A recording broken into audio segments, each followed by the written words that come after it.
Hola a todos, hola a todas, ¿cómo están? Bienvenidos a un nuevo capítulo de otro club de lectura. Esta vez estoy bien feliz conmigo misma, realizada me siento, porque cumplí con mi palabra. Si ustedes están recién escuchando este capítulo, les voy a dar contexto. Yo digo que voy a reseñar un libro y después reseño otro libro. Y la verdad es que ahora cumplí con mi palabra y voy a reseñar y vamos a comentar el libro que dije que íbamos a comentar. Sí. Y el libro en sí es Las Madres de Brit Bennett. Ahí pueden ver esta edición. No soy tan fan de los colores, tampoco de la ilustración, pero la ilustración sí habla bastante de lo que es el libro. No sé si ahí la ven mejor. Esta es la cara de una mujer. Ay. Ahí está la cara de una mujer, la iglesia, la luna, también hay un coche acá. Todo eso van a entender luego de por qué está ahí. Brit Bennett es una autora norteamericana. Les voy a mostrar también el libro por dentro. Esta es una novela que se trata sobre la historia de tres adolescentes, en especial una adolescente que es Nadia Turner, que ha tenido una relación con Luke, y aparece también una mejor amiga llamada Audrey. Ellos viven en Oceanside, California. Y sin ser demasiado spoiler, porque en realidad pasan las primeras páginas, hay un tema con que Nadia queda embarazada muy joven y tiene que decidir si abortar o no abortar. Es una comunidad religiosa, por lo tanto esta decisión es controversial. Por otro lado, este libro me emociona harto de comentar porque tiene un elemento nuevo, un elemento narrativo nuevo, que es que no hay solamente un narrador. Y uno de los narradores es una voz colectiva. ¿A qué me refiero con esto? Que son varias personas que están narrando una cosa en específico. En este caso son las mujeres de la iglesia, de la comunidad religiosa, de esta voz colectiva a la que me refiero. El libro también está escrito por una autora millennial, por lo tanto tiene varios rasgos millennials. Son, por ejemplo, los diálogos cortos, los personajes súper atormentados que no saben qué hacer con su vida. Eso sí de repente es bien desesperante. Yo personalmente no me caso con este libro, pero sí creo que tiene rasgos muy interesantes, que creo que valen la pena leer. A diferencia, por ejemplo, cuando reseñamos Normal People de Sally Rooney, que es ese sí que me desespera 100%. Yo la verdad es que solo lo recomendaría para que conozcan a la autora, pero nada más. Este lo recomiendo porque es una historia muy bien contada. Ahora, me adelanto un poquito, pero para quienes lo han leído y para quienes no lo han leído, vamos a leer las primeras dos páginas del libro. En este caso también vamos a leer las primeras dos páginas del libro en sí. El libro físico. Y las primeras dos páginas dicen así. Al principio no lo creímos, porque ya saben lo chismosa que puede ser la gente de la iglesia. Como la vez que todas pensamos que John I, el ujier principal, estaba engañando a su esposa porque Betty, la secretaria del pastor, lo sorprendió acaramelado con otra mujer a la hora del almuerzo. Una mujer muy joven y vestida a la moda, además, que meneaba las caderas al caminar y que no tenía reparo alguno de hacerlo frente a un hombre que llevaba 40 años casado. Una puede entender que el marido le sea infiel alguna vez, pero encontrarlo en la terraza de un café, engatusando a una jovencita entre croissants con mantequilla, eso es una cosa muy distinta. Pero antes de que pudiéramos reprenderlo, John I se presentó el domingo en la iglesia del cenáculo en compañía de su esposa y de la joven meneadora de caderas, que resultó ser su sobrina nieta de Fort Worth, y ahí acabó el asunto. Así que, al principio, cuando recién nos enteramos del secreto, pensamos que seguramente se trataba de otro chisme. Aunque hay que admitirlo, que había algo diferente en este, tenía un sabor distinto, porque todos los secretos interesantes te dejan un sabor en la boca antes de llegar a contarlos. Y tal vez, si nos hubiéramos tomado un minuto para degustar habríamos notado la acidez que desprenden los secretos verdes. Los que aún no están maduros, pues han sido arrancados, robados y compartidos antes de tiempo. Pero no lo hicimos. Y propagamos este secreto agrio, un secreto que comenzó la primavera aquella en que Nadia Turner quedó preñada del hijo del pastor y fue a la clínica de abortos del centro a encargarse del asunto. En ese entonces ella tenía 17 años, vivía con su padre, un marín, y sin su madre, que se había suicidado 6 meses antes. Se había ganado una mala reputación desde la muerte de su madre. Era joven, estaba asustada y trataba de ocultar el miedo que sentía desplegando su belleza, porque era muy bonita, hermosa incluso, con esa piel ambarina, el cabello largo y sedoso, y los ojos que cambiaban de color, marrones, grises, dorados. Como la mayor parte de las chicas descubren en algún momento, ella se había dado cuenta de que la belleza te expone y al mismo tiempo te oculta. Y al igual que todas ellas, aún no comprendía la diferencia. Así que nos enterábamos de sus escapadas al otro lado de la frontera, a los clubes nocturnos de Tijuana, y nos enterábamos también de la botella de agua rellena con vodka que llevaba a diario a la preparatoria de Oceanside, y de los sábados que pasaba cerca de la base militar, jugando billar con los Marines. Veladas en las que a menudo terminaba con los talones apoyados en la ventanilla empañada del auto de algún fulano. Puros cuentos tal vez, aunque había algo que sí nos constaba, que se pasó el último año de la preparatoria revolcándose en la cama de Luke Shepard, y que para cuando llegó la primavera ya tenía el bebé de Luke creciendo dentro de ella. Hay algo que no comenté al principio de este libro, que se entiende al inicio cuando leí estas páginas. Y es que desde la primera página hasta la última, Brit Bennett juega muy bien con los ganchos de este libro. Pero aquí ya saben casi todo lo que se va a tratar este libro. Brit habla de la maternidad, habla del suicidio y sobre todo habla del aborto. Así que ya vamos a entrar en eso. Pero, ¿quién es Brit Bennett?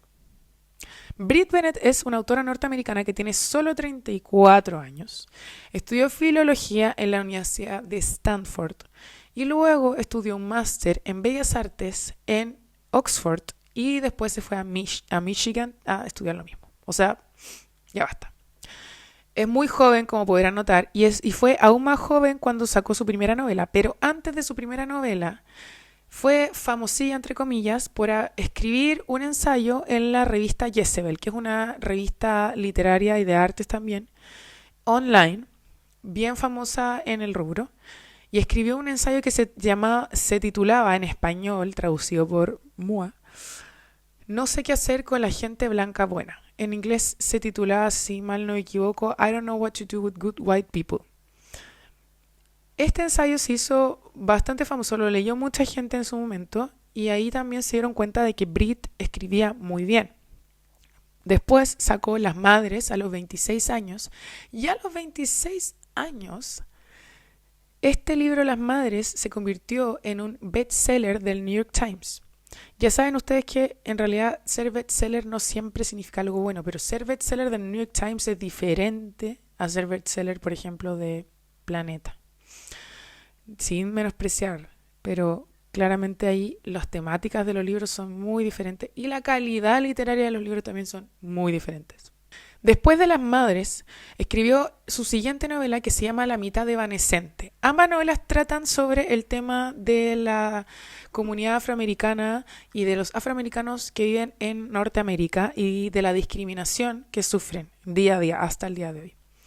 Las Madres a veces pasa desapercibido ese tema a mi juicio, porque si bien es una comunidad afroamericana dentro de Oceanside, California, creo que a veces uno se olvida de eso, ¿no? No es como tan notorio en el libro. Sin embargo, La mitad evanescente sí es muy notorio, porque ¿de qué se trata este libro? La premisa es que dos hermanas que son afroamericanas se pierden el contacto porque una de ellas empieza tipo a hacerse más blanca y se empieza a camuflar en la sociedad como persona blanca para que no la discriminen y para vivir una mejor vida. Este libro además está siendo adaptado por HBO para convertirlo en una serie. Entonces, para que entiendan que le ha ido excelente a Brit Bennett. O sea, todos queremos ser Brit Bennett. Si es que tu sueño es ser escritora o qué sé yo, a los 34 años ya eres así de exitosa, te felicito, Brit Bennett. A mí creo que me costó encontrar algo que no supiéramos de esta autora, porque pensé yo, fui muy prejuiciosa y dije, los gringos hablan mucho de sus autores, les hacen entrevistas, tienen estos talk shows, voy a encontrar mucho sobre Brit. Pero no fue tan fácil como yo creía. Así que vamos a entrar a la sección Lo que no sabías de Brit Bennett. Y vamos a juzgar, y pueden juzgar ustedes también, si hice bien la tarea. Tuve varias horas buscando información, así que espero haber hecho bien la tarea. Y lo que no sabías de Brit Bennett tiene que ver con esta novelita, Las Madres. Para que ustedes sepan, esta novela fue escrita, adivinen cuánto. Ahí les voy a dejar un momento para que lo adivinen ustedes. Sí, pueden adivinarlo. 10 años. Brit Bennett lo empezó a escribir a los 16 años. Ustedes, yo personalmente no me imaginaba escribir una novela de este calibre y de esta utilización del lenguaje y de este manejo de la literatura a los 16 años. A veces uno cree que escribir un libro es muy fácil o que lo podemos hacer en tiempo corto, pero en realidad los libros que tienen un buen manejo del lenguaje, de las palabras, de la literatura, etcétera, se cuajan en mucho tiempo. Entonces, no me llama la atención que se haya demorado 10 años, pero sí me llama mucho la atención de que haya sido a los 16 años. Y que haya salido esto que es de muy buena calidad literaria a mi juicio. Por otra parte, el lugar, Oceanside, donde se desarrolla la historia, es un lugar donde Brit Bennett vivió. Es un lugar donde ella se crió, vivió, estuvo con sus padres, una familia muy constituida. Así que si ustedes se están preguntando, entonces esta debe ser la historia de Brit Bennett, Nadia Turner es Brit Bennett, que suele pasar cuando uno lee un libro, pues no, nos equivocamos, chiques. La verdad es que Brit hizo todo lo contrario. Cuando era adolescente y cuando era niña y adolescente tenía dos miedos en su cabeza. Miedos de una mujer, de una niña religiosa. Yo que también me crié en un colegio religioso, también tenía estos dos miedos, pero después se me fueron disipando porque abandoné también la religión. Pero era el miedo de quedar embarazada muy joven y perder a la madre. Y esas dos temáticas que eran sus mayores miedos son retratados en la historia de Nadia Turner. Y entonces Nadia queda embarazada muy joven y además pierde a su madre, que se suicida, como leímos acá, 6 meses antes de que ella quede embarazada. Bastante terrible, la verdad. Entonces, lo que ella quiso retratar acá es lo que también le pasa a muchas personas en la sociedad norteamericana, chilena, latinoamericana, etcétera. No es algo solamente que ella haya temido, ella también quizás tuvo suerte en su momento de que no le haya pasado, de que tuvo la educación necesaria, de que en este caso Estados Unidos es legal, porque en Chile, en mi país, el aborto no es legal, entre otras cosas. Pero vamos a ver qué piensa la gente de este libro, porque es un libro que, como yo les decía, ha leído mucha gente. Así que comentarios habían millones. Y a la sección que me refiero es la sección Lo amé versus Lo odié. Antes de entrar a leer los comentarios críticos y los comentarios que alaban este libro, vamos a ir a nuestra vieja confiable, que es la advertencia. Advertencia: esta escritora no pretende saber todo de nada, por lo que las opiniones vertidas en este podcast pueden ser muy diferentes a las tuyas. Además, si tienes datos a aportar, se reciben felices. Coméntame abajo. Todo conocimiento es un aporte. Esta vez vamos a partir al revés. Vamos a partir con el comentario de lo odié. A mí se me ocurren varias razones de por qué la gente podría odiar este libro. Aquí van a entender por qué. Pero yo y mi alter ego, quería entender qué era específicamente lo que la gente odiaba de este libro y por qué también le había puesto una estrella. Y ahora ustedes me van a entender también. El comentario dice así: quería gustarme este libro, era muy fácil de leer y encontrar los personajes en su mayoría simpáticos. Sin embargo, realmente es una polémica antiaborto. Gran parte del libro se dedica al arrepentimiento de un hombre y una mujer por el aborto de la mujer. Ambos pasan mucho tiempo angustiándose por el hijo que podría haber sido. Tengo la suerte de nunca haber estado en esta posición, pero las mujeres que conozco que han optado por esta decisión nunca han pasado su día lamentándole y disculpándose por ella. Estoy seguro de que algunas mujeres que se han sentido así pero el hecho de que ambos personajes principales, sus padres y un coro de griegos madres, básicamente avergüenzan a la mujer por su elección. Me hizo sentir mal por haber leído este libro. Realmente no se ofrece ninguna opinión contraria. Así que ten en cuenta que es entretenido y está bien escrito, pero es decididamente antiabortista. Este era el tema que más se abordaba en los comentarios de 1 estrella o 2 estrellas. Si bien puedo entender por qué se da este tipo de juicio luego de leerlo, no lo comparto. No lo comparto por varias razones. La protagonista se realiza un aborto Y ahí aparece en la segunda página, así que en realidad un spoiler no es demasiado. En una comunidad que tiene bueno, la protagonista se realiza un aborto en un contexto difícil. Primero, se realiza un aborto en una comunidad muy religiosa. Su padre es un voluntario activo de la comunidad y el padre del niño del que queda embarazada es el pastor de la iglesia de la comunidad. Entonces, la decisión que toma, primero, es una decisión que sabe que nadie de su entorno va a apoyar. Quizás, ustedes lo sabrán, ni siquiera Luke mismo, el niño con el que queda embarazada, la apoya suficiente. Entonces, por una parte, yo creo que es una decisión muy difícil para la protagonista. Una protagonista que tiene 16 o 17 años, si mal no recuerdo, que es chica todavía, que sufrió una pérdida inmensa en su vida. Su madre se suicidó, ni siquiera se murió, que ya lo hace aún más complejo. Hace 6 meses ella queda embarazada, toma esta decisión, que la toma conciencia igual, eso se da a entender en el libro, la toma conciencia, ella decide esto, pero aún así no lo hace, no es fácil. Yo, como hice este comentario, no he estado en sus zapatos. En mi país es ilegal abortar, pero a mí me parece que es un tema de salud pública, que debería ser legal abortar. Así que en eso estoy completamente de acuerdo con quien escribió esto. El aborto debería ser legal. Pero no estoy de acuerdo con que sea un libro que diga no abortes. Creo que sí plantea la idea de que no es fácil, porque no es fácil abortar. Pero sí también plantea la idea de que es un contexto complejo, pero que Nadia toma la decisión de manera consciente. Entonces, no estoy de acuerdo con que sea un libro que sea plenamente antiabortista. De hecho, Brit Bennett ha declarado que ese no es su caso. No sé si ustedes han leído este libro o no. Me interesa mucho saber qué opinan ustedes. Está pasando una sirena ahí. Así que si la escuchan, ya saben por qué. A mí, yo no estoy de acuerdo con este comentario siendo una persona muy pro aborto, pero bueno, ustedes ahí también podrán juzgar si deciden leer o no el libro. Es un tema subjetivo dentro de la trama. Creo yo que se pueden dar las dos interpretaciones. Ahora vamos al comentario de Lo amé. Y este comentario es bien diferente al otro. Aquí van a entender ustedes por qué. El comentario dice así. Este libro gira principalmente en torno al tema de la maternidad, pero también toca muchas cosas, como el feminismo, el aborto y los desafíos de ser negra en Norteamérica contemporánea. Comienza con una adolescente embarazada que tiene que tomar decisiones imposibles sobre su futuro y la historia realmente despega desde ahí. La carga de lo perdido es siempre más pesado que lo que queda, entre comillas.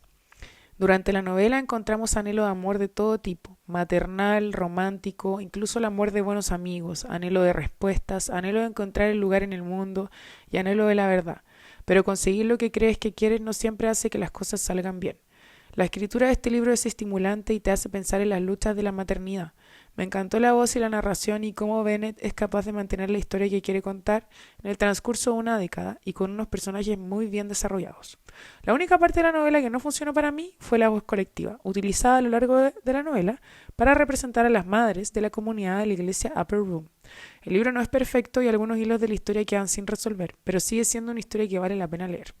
Yo, como les dije, no soy una persona que se desviva por el libro, pero creo que es una historia muy bien contada, con buenos elementos, es entretenida y además tiene esta voz colectiva que es un engancho muy entretenido también, de nuevo, valga la redundancia.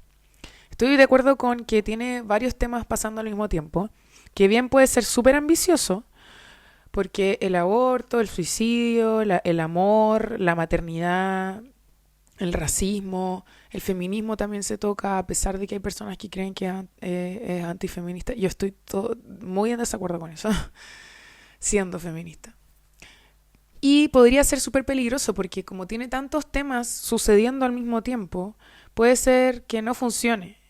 Ahí creo que se lee la brillantez de Brit Bennett. Es muy complejo, muy difícil escribir un libro con tantos temas sucediendo al mismo tiempo y que se entienda y que todos los temas se desarrollen de la manera que se tienen que desarrollar. Sin quitarle el protagonismo a los temas centrales, que en este caso son la maternidad, que es la ausencia de la misma por la mamá que se suicida, y el aborto. Entonces yo creo que ahí sí se ve la brillantez del control literario de Brit Bennett. Los personajes son personajes bastante millennial, que están todo el tiempo ahí tratando de encontrar su identidad, su lugar en el mundo, qué hacen y qué no hacen. Además, Nadia acaba de perder a su madre de una manera bien terrible, entonces ella se ve enfrentada a tomar decisiones cuando ni siquiera ella misma tiene ganas de vivir, para ponerlo de alguna manera. Pero por eso creo que están muy bien caracterizados los personajes, porque no son ni buenos ni malos. Tienen luces y sombras como somos nosotros los seres humanos. No estoy de acuerdo con dos cosas que dice esta persona. Hay ciertos lectores y lectoras que tienen la necesidad de que siempre se les resuelvan todos los hilos del libro. Para mí eso es todo lo contrario a lo que tiene que hacer la literatura. Esta es una opinión personal. Pero yo creo que la literatura lo que tiene que hacer es plantearte interrogantes, más que resolverte esas interrogantes. Las historias que contamos, las historias que se escriben, son historias que suceden en la vida real o que muchas veces nos inspiran de la vida real. Y en la vida real no se resuelven todos los asuntos que tenemos. Además también eso funciona como un gancho. Y ahí Brit Bennett también de nuevo demuestra su dominio de la palabra, porque está todo el tiempo jugando con el gancho del capítulo, el gancho del capítulo, el gancho del capítulo. Entonces, por una parte, creo que no es necesario que se resuelvan todos los hilos de la historia o las interrogantes, así debería ser. Y creo que también ahí funciona muy bien el gancho que va poniendo en cada párrafo y en cada inicio de capítulo. Y por último, la voz colectiva. Esto sí era bien polémico entre Goodreads, nuestra página confiable, porque había personas que decían que funcionaba mucho y había personas que decían que no funcionaba. A mi juicio funciona. ¿Y por qué funciona? Porque es la voz de la sociedad que está constantemente juzgando nuestras decisiones, ya sean nuestros amigos, nuestra familia, nuestra pareja. Hay personas que constantemente juzgan nuestras decisiones, quieran o no. Y esa manera de vivir es también muy difícil para Nadia Turner, que está inmersa todavía, es chica, es muy joven, en la casa de su padre. Entonces, todo esto sí la afecta y eso está muy bien retratado, a mi parecer, porque cuando uno es joven, es adolescente, lo que dicen los demás sí te afecta mucho en tu personalidad y en cómo vives estos años en específico. Entonces, para mí, la voz colectiva sí funciona. En realidad, además, creo que queda súper claro quiénes son, queda súper claro por qué están ahí. Para mí, el objetivo de la voz colectiva es poner en tela de juicio este prejuicio, que valga la redundancia, que existe, que tenemos todos sobre la vida de los demás. En el fondo, Brit Bennett está diciendo, métete en tu vida, deja a los demás vivir la suya. Hemos llegado al final de este capítulo. Quiero que me cuenten si después de haberlo escuchado les gustaría o no leer este libro. Si ya lo leyeron, lo han recomendado, lo recomendarían a otra persona. Les recuerdo que me sigan en redes sociales. Tengo otro club de lectura en Spotify. Además, otro club de lectura en YouTube. O también me pueden encontrar tanto en YouTube como en Instagram como @IgnaciaGodoyM, así todo junto. Si me siguen ahí van a poder conocer más novedades del podcast, van a poder escuchar los otros capítulos que a mi juicio están entretenidos. Y recordarles que no es necesario que ustedes hayan leído el libro para escuchar este capítulo. La idea de mis capítulos es que ustedes se sientan atraídos por leer este libro. Y si lo han leído, mejor aún, porque pueden estar ahí en esta conversación virtual que estamos teniendo. Así que ya sabes si lo quieres recomendar, no es necesario que hayas leído el libro. Y si lo leíste, también súper bienvenido, bienvenida. En 2 semanas más nos encontramos con un nuevo capítulo donde comentaremos Poeta chileno del autor chileno Alejandro Sampre. Les voy a dejar una pregunta en Spotify y en YouTube que tiene que ver con la frecuencia de este podcast y cuéntenme si a ustedes les gustaría que saliera todas las semanas o les parece que está bien que salga cada 2 semanas. Una vez a la semana me más pega, pero estoy dispuesta a hacerlo si es que a ustedes les gustaría. mi pequeño público. No se olviden que también me pueden dejar sugerencias de libros en los comentarios de YouTube o me pueden escribir por Instagram o me pueden dejar en las cajitas de preguntas de Spotify qué libros les gustaría que comentáramos en este pequeño podcast. No sean tímidos. Sigamos disfrutando de la lectura y nos vemos entre palabras.